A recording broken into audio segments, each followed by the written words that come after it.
Halo Jabra Tim. Ada sesuatu yang lagi rame nih. Lu harus kasih dia kesempatan lagi. Di atas kertas lo semuanya harusnya menang. Ada bahasan yang paling ditunggu-tunggu. Kita masuk dari Inggris ke La Liga yang persaingannya juga semakin panas setelah Barcelona hanya bermain imbang dan Madrid menang dengan meyakinkan. Jaraknya jadi makin tipis menjadi 4 poin dan anak Ancelotti punya tabungan 1 pertandingan. Valverde kemarin mungkin bisa dibilang perannya hanya menjadi pekerja keras, pekerja kotor. Tapi makin kerasa nggak sih pentingnya dia sekarang nggak tergantikan? Oh penting banget, khususnya di musim ini. Ada Kroos ya. Setelah nggak ada Kroos, peran dia itu yang paling konsisten. Kerja kotor ya, bener kata lu, kerja kotornya paling berasa lah si Valverde ini kalau di musim ini. Kemarin dia main sebagai bek kanan juga penampilannya bagus ya, murni karena energi dia tuh emang nggak ada habis ya kalau gue lihat bersama Real Madrid, dan juga reading the game dia bagus. Tapi apakah ini solusi long term bagi Madrid? Ya jelas bukan Valverde main di bek kanan, karena menurut gue sangat sayang banget untuk bisa dimainkan di posisi itu. Tapi bisa jadi ini justru karena gue baca berita sebelum kita live ini Vinicius cedera juga ya. Justru menurut gue bisa jadi 3 pekan. Blessing in disguise buat Mbappe. Iya, blessing in disguise bagi Mbappe, karena pertandingan kemarin itu Mbappe justru dimainkan sebagai sayap kiri, Vini yang dimainkan sebagai striker, dan justru dengan kehilangannya Vini ini justru menurut gue Mbappe bakal dapetin terus loh posisi di sayap kiri tersebut, dan untuk depannya ya bisa diotak-atik lah. Jude Bellingham juga musim lalu tampil di posisinya striker, bisa perform juga di musim lalu, dan untungnya Bellingham juga belakangan mulai perform lagi ya, dan menurut gue itu salah satu kunci kenapa Madrid akhirnya kalau istilahnya in touching distance lagi gitu sama Barcelona. Karena Barcelona yang superior kemarin aja ternyata jaraknya Madrid cuma segini doang. Secara moral pasti secara pemain Madrid bakal keangkat lagi nih secara kepercayaan diri. Percuma lo bikin gol sebanyak-banyaknya toh kita beda 4 poin doang. Kalau gitu menang satu game jadi beda 1 poin doang. Jadi menurut gue secara moral, secara kepercayaan diri pemain ini lagi naik lagi, dan kehilangannya Vini justru menurut gue bisa jadi blessing in disguise. Karena musim lalu pun Rodrigo tampil paling bagusnya ketika nggak ada Vinicius, ketika dia lagi cedera gitu. Dia step up ya menggantikan Vini. Gimana Mas? Lo setuju sama pendapat Rizal bahwa Mbappe bisa lebih klik ketika yang ada Vini nih? Gue kan selalu bilang lu nggak pernah bisa nyoret Madrid. Dari percaturan Madrid tuh still Madrid. Sekencang apa badai cedera yang nimpa mereka, lu hitung adalah berapa pemain sih yang cedera? Nggak ada habisnya. Nggak ada habisnya, makin nambah terus kan setiap musimnya. Lucas kena, Eder Militao sampai akhir musim, Dani Carvajal sampai akhir musim, Courtois untung udah balik. Tapi gue selalu percaya sama Ancelotti itu bisa mencari komposisi. Kita bicara di awal memang Mbappe kan kayaknya susah mendapatkan posisinya yang tepat ya. Tapi kan gue bilang dia belum maksimalin semua gelandang dan penyerang yang ada. Arda Güler gue bilang salah satu pemain yang layak untuk dikedepankan. Langsung kebukti di pertandingan ini. Bagus. Impact yang diberikan Arda, dan itu menjadi bukti bahwa ini anak emang waktu itu diambil buat apa gitu. Dia punya flair, punya kreativitas yang beda ya dibanding gelandang Madrid sekarang nih. Betul, dan apa yang selalu dilakukan sama Ancelotti kan, dia tuh kan nggak pernah mau langsung mainin pemain ketika baru, dia simpen dulu, dan ini yang membuat pemain itu kenapa bisa matang ketika dipasang, dan ini dibuktikan oleh Arda Güler. Di tengah pun Ceballos ya tetap aja bisa memberikan something yang mungkin nggak eksepsional gitu, tapi cukup untuk bisa menjaga kestabilan lini tengah ke depan dari Real Madrid.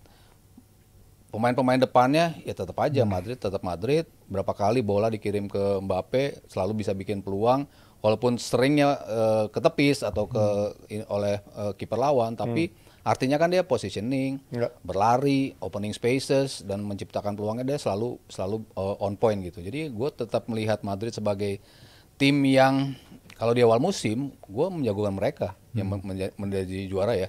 Karena nggak ada yang nyangka Barca main kayak gini sih memang. Iya, Barcelona, tapi perlahan-lahan sudah mulai kebaca lawan. Kan gue bilang ketika transisi lo sudah mulai diperhatikan sama lawan dan dieksekut lawan, dan itu terjadi pada pertandingan melawan siapa ya? Berapa kali kan mereka terlihat di counter bisa kebobolan karena high defense line mereka yang begitu tinggi. Dan betul sampai sekarang Celta kemarin melakukan itu, high defense line-nya walaupun satu ada blunder dari Koundé ya.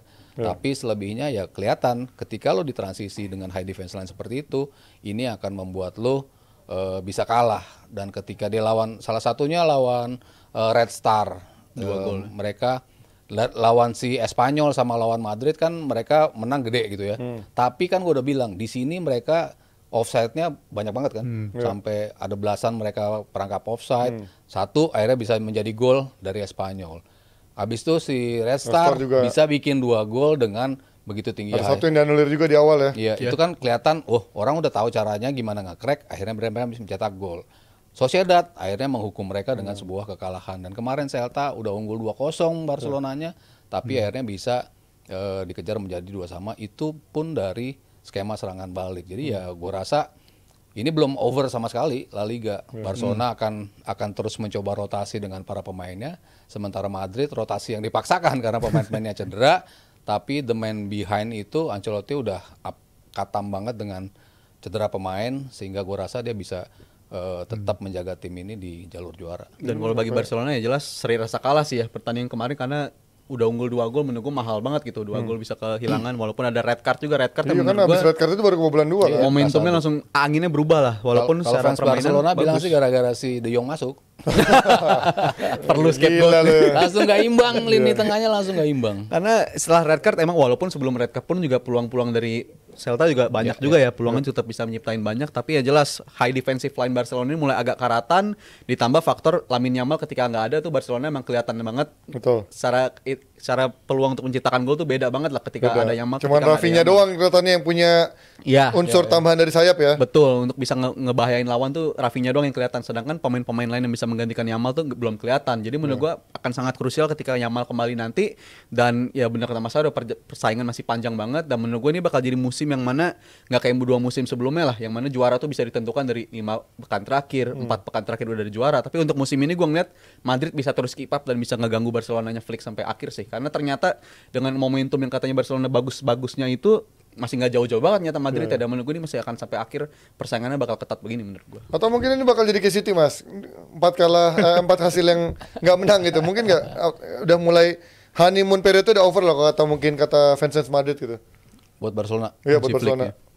Karena udah tadi lu bilang udah kebaca, terus kedua yang mungkin rotasi Maksudnya yang nggak sebagus itu kalau rotasi. Nggak senyaman itu lagi gitu kan. Kemarin kan elemen of surprise-nya Flick kan gede banget. Betul. Ya. Orang nggak ngira Barcelona bakal main seberani itu, setinggi itu, dengan begitu serangan gencar, setiap peluang yang dia ciptain bisa menjadi gol.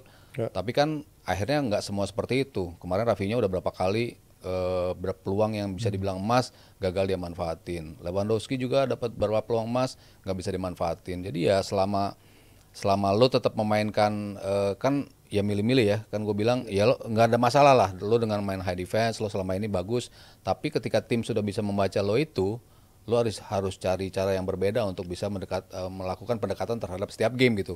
Lawan yang counternya bagus, lo harus main seperti apa, lawan yang ini lo harus main seperti apa. Gue rasa ya itu harus masih dipelajari sama Flick untuk bisa membuat Barcelona ya tetap nggak kehilangan poin sih. Nah, sebenarnya kalau lihat dari persaingan ini Jal, Madrid kan, tapi Madrid kalau dibilang Ancelotti oke kata, tapi kan dengan kemarin sampai Raul Asensio main, gelandang-gelandangnya sering dirotasi, kan pasti ada masanya mereka nggak klop juga kan pada akhirnya. Ya, seperti yang gue bahas Rodri tadi, konsekuensi terburuk ketika pemain utama lu cedera, biasanya diikutin juga mencedera pemain-pemain pelapisnya tuh. Kayak Carval musim ini cedera, sangat disayangkan. Nyata pemain pelapisnya juga ikutan cedera juga. Itu menurut gue yang harus ditambal, dan Madrid menurut gue akan punya transfer window di Januari yang krusial banget sih. Apakah mereka bisa ambisius untuk Madrid jadi pelit ya belakangan ya untuk beli pemainnya gitu. Dan bahkan dia bawa investasi pemain back tengah pun juga udah terjadi lama banget kan. Dia selalu ngincarnya pemain-pemain yang free transfer. Tapi kalau untuk Januari ini menurut gue Sergio Ramos transfer juga tuh kan. Ujung-ujungnya dia lagi masa begitu. Tapi menurut gue mereka harus ngelakuin sesuatu yang ambisius lah kalau mereka ingin bisa bersaing di Champions League lagi atau di La Liga lagi. Karena kalau untuk di Januari kalau disia-siakan nggak datangin pemain, walaupun Asensio kemarin mainnya bagus juga tuh si back tengah mudanya itu, tapi menurut gue secara long term ini masih perlu dipertanyakan lah, dan Madrid menurut gue harus bisa jor-joran lah di Januari, walaupun gue agak kurang yakin juga, tapi kalau untuk bersaing ya mereka harus keluar duit untuk bisa nambal, karena cederanya nih gue yakin bakal terus berlangsung terus nih bagi Real Madrid. Sekarang aja Vini udah cedera, nggak menutup kemungkinan pemain-pemainnya juga ikutan cedera, dan gue nggak mau itu terjadi bagi Madrid khususnya. Padahal mereka udah liganya kan nggak sepanjang jumlah pertandingan nggak sebanyak Inggris itu kan, kok berarti ada yang nggak beres dong Mas dengan latihannya Madrid kan. Katanya si siapa yang botak tuh, yang pelatih Pinto ya bukan pelatih fisik yang botak itu Pintus. Katanya dia pintar menjaga kebugaran, menjaga jadwal. Iya, tapi kan macem. lo harus lihat siapa yang udah pada cabut. Nacho spesialis menggantikan pemain-pemain yang cedera udah nggak ada. Selain Nacho satu lagi yang cabut siapa ya? Tapi backnya nggak ada lagi, backnya kan di udah. depan musim lalu Joselu nyata bisa bagus. Striker. Kemarin tuh yang cabut. Ceballos masih ada. Pokoknya ada dua lah yang cabut yang selalu bisa menjadi pelapis. Sementara nggak bisa, ya lo nggak ada lagi pemain yang bisa nambel pemain lo ketika lo harus di rotate. Sementara ya ini kan mau nggak mau pemain-pemain lo kan harus main terus nih. Ketika sini cedera, ya mau nggak mau sini main, sini cedera ini main kan. Sementara belakangnya cederanya kan udah banyak banget tuh. Dari Militao, Alaba masih nggak bisa bermain, Militao nggak bisa main. Ditambah lagi si Carvajal, ditambah lagi Vazquez. Jadi kan lo harus bongkar pasang. Cuma ini ditaruh di situ, main terus-terusan. Akhirnya cedera juga, dapat cedera juga. Kamavinga naik turun, cedera juga. Jadi emang terlalu banyak games yang dimainkan pemain yang tadinya bisa di-rotate kan. Yang bikin timnya si Ancelotti itu bertahan kan karena rotasi pemain dia yang mulus. Sementara kan lu nggak bisa melakukan rotasi dengan pemain-pemain yang tadinya bisa lo rotasi. Berarti di sini salahnya manajemen dong, nggak memberikan support yang cukup untuk Ancelotti. Walaupun memang di atas kan kertas mainnya bintang gitu. Untuk kedalamannya kurang banget. Bakal sebanyak apa cedera yang lo terima kan? Iya. Sementara tapi memang kedalamannya tipis kan sebenarnya kalau ngomongin kedalamannya sebenarnya tipis pas di backnya. kalau maksudnya cederanya cuma 1, 2, 3 lah nggak masalah lah. Tapi lu sekali cederanya 6 orang dan panjang-panjang lagi cederanya. Panjang-panjang 8 orang lah susah juga lo untuk rotasi. Dan mungkin Madrid belajar dari musim-musim ketika mereka bersama Zidane ya. Itu kan ketika mereka juara 3 kali beruntun juga nggak banyak investasi yang dilakukan gitu. Karena merasa itu kan emang perjanjian di awal sama Perez kan. Iya, ngerasa ini squad good enough lah untuk bisa bersaing terus. Tapi nyatanya ada musim juga yang ketika mereka off season baru habis itu mereka ngedatengin pemain-pemain lagi. Jadi menurut gue ini akan jadi salah satu musim yang menentukan juga gitu bagi arah manajemen Madrid. Karena terakhir kali mereka mau invest tuh ya Militao gitu untuk back tengah, selain itu free transfer doang. Tapi kalau untuk di musim-musim yang akan datang ya Madrid kita ngeliat harus bisa kayak Los Galacticos lagi lah, karena secara permainan walaupun belakangan juga pemain-pemain mudanya nggak cuma Asensio ketika dikasih kesempatan bisa bagus, tapi untuk Madrid apalagi Liverpool udah nungguin ya di Anfield beberapa hari lagi, menurut gue bakal menentukan banget sih, karena di Champions League juga mereka lagi nggak nyaman-nyaman banget lah ya, mereka masih berjuang di papan-papan yang ke tengah itu, dan menurut gue ini akan jadi bulan yang menentukan, karena Ancelotti beberapa bulan lalu dia bilang dia masih butuh beberapa international break lagi gitu untuk bisa ngemastiin timnya ini berjalan sistemnya, tapi sekarang international break udah nggak ada lagi sampai bulan Maret. Jadi menurut gue bakal jadi kita akan ngeliat sistem yang baru lagi bagi Madrid untuk kedepannya ini. Oke, kita lihat apakah dari La Liga ini akan ada perubahan nanti menuju ke Desember, terjadi pergantian posisi di papan atas atau tetap Barcelona bisa tetap mantati Real Madrid ya. Oke, ini masih ada 2 saweran terakhir. Yang pertama dari Palestine Ide Rp50.000. Liverpool versus Madrid di Champions League. Apakah kali ini Liverpool bisa berjaya? Udah berapa tahun ya, 10 tahun kali ketemu Madrid tuh nggak bisa menang. Tapi kalau ngomongin soal momentum, ya jelas nggak ada momentum yang lebih baik ketika ngadepin Madrid. Di momentum sekarang Liverpool lagi bagus-bagus ya. Jadi menurut gue Liverpool harusnya bisa sih lawan Madrid bisa menang, karena kalau mereka mastiin 1 kemenangan lagi atau 2 kemenangan lagi, mereka jadi tim pertama yang garansi posisi di 16 besar Champions League. Jadi menurut gue momentum ada di Liverpool. Sangat bisa menurut gue. Oke, dan terakhir ada saweran dari Snow Dream Rp50.000. No hope MU. Baru 1 game. Baru 1 game. Ya, Oke, itu semua. Terima kasih untuk semuanya nyawer. Ini sekarang Nesa mau ngumumin pemenang kuis Bisnet ya, tentang tadi pertanyaannya apa tadi? Oh, jawabannya Raheem Sterling ya. Ini pemenangnya adalah 1 Raffi Julian dan yang kedua ada Ilham Ramadhani. Selamat. Selamat. Tapi dihubungi sama admin ya. Oh, ini bukan yang jalan-jalan ke Inggris itu ya? Bukan. Beda. Masa jawab kuis langsung ke Inggris? Sorry, beda. Lu juga mau. Gue juga mau kalau gitu. Oke, nggak kerasa Ji, kita tutup aja. Yes. Terima kasih untuk semua Jebret tim yang udah nyawer. Makasih banyak Awi dan juga PT Mitsindo Visual Pratama dan juga Bisnet Official Provider Internet Jebret Media, dan tentunya juga terima kasih untuk Bayu. Jangan lupa Jebret tim tanggal 15 Desember ada di Juara 2 Padel 2024. Dan besok juga ada DPI Muda jam 8. Jangan lupa. Terima kasih semuanya. Dadah. Kita pamit. Bye.